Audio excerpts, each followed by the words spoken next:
কি খবর গেদুরা? তোমরা ভালো আছো? মুই কিন্তু এক্সের ভালো আছি। মোর সারা জীবন যৌবন উথাল পাতাল করতে আছে। একটু আগে মুই স্ট্রোকের পর্যায়ে পড়ে গেছিলাম।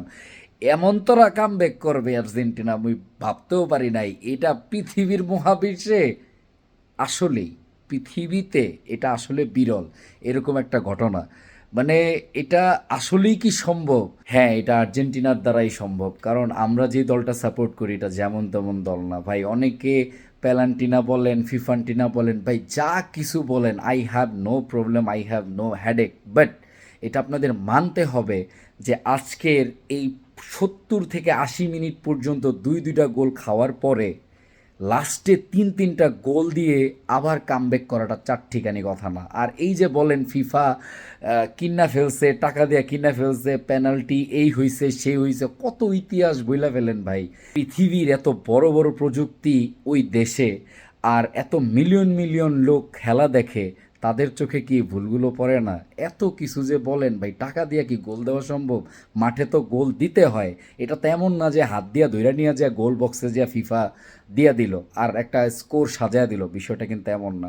তবে মিশর অসাধারণ অনবদ্য খেলা খেলেছে, অসাধারণ খেলা খেলেছে, তারাও যথেষ্ট পরিমাণ গোল সেভ দিয়েছে। ব্রাজিল চলে গেল, পর্তুগাল চলে গেল, অনেকের পছন্দের পছন্দের প্লেয়াররা এই বিশ্বকাপ মঞ্চ থেকে বিদায় নিয়েছে, কিন্তু আমরা এখনও আর্জেন্টাইন ফ্যান যারা আছি তারা এখনও মেসির উপরে ভরসা করে আছি। তবে আর্জেন্টিনা যেভাবে খেলতেছে বা তারা যেভাবে ডিফেন্স করতেছে, যদি এভাবে খেলতে থাকে তাহলে বিশ্বকাপে টিকে থাকাটা অনেক মুশকিল। তবে চেঞ্জ করতে হবে খেলায়।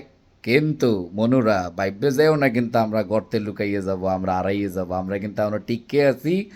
যে সকল ব্রাজিলিয়ান ফ্যানরা এই টোকাটুকি করতে আছো তাদেরকে সাবধান করে দিতে আছি, গর্তে আছো আপাতত গর্তেই থাকো। যে পিলে আমগরে সেতাইতে আছো আর খোসা দেছো, মনে হইতে আছে আমরা মনে হয় আজকে গাট্টি গোট্টা লইয়া বরিশালের লঞ্চে উঠতে যাব। দাদু, খেলা এখনো অনেক দেরি। এক ভদ্রলোক আমাকে একটা উস্কানিমূলক একটা খোঁচা মারছে, তারে বলছিলাম লাস্ট পর্যন্ত খেলা দেখো, কি হয় বলা যায় না। সো সবাই ধৈর্য করে খেলা দেখো, সবাই ভালো থাকো। দেখা হবে পরের ম্যাচে দাদু। আল্লাহ হাফেজ।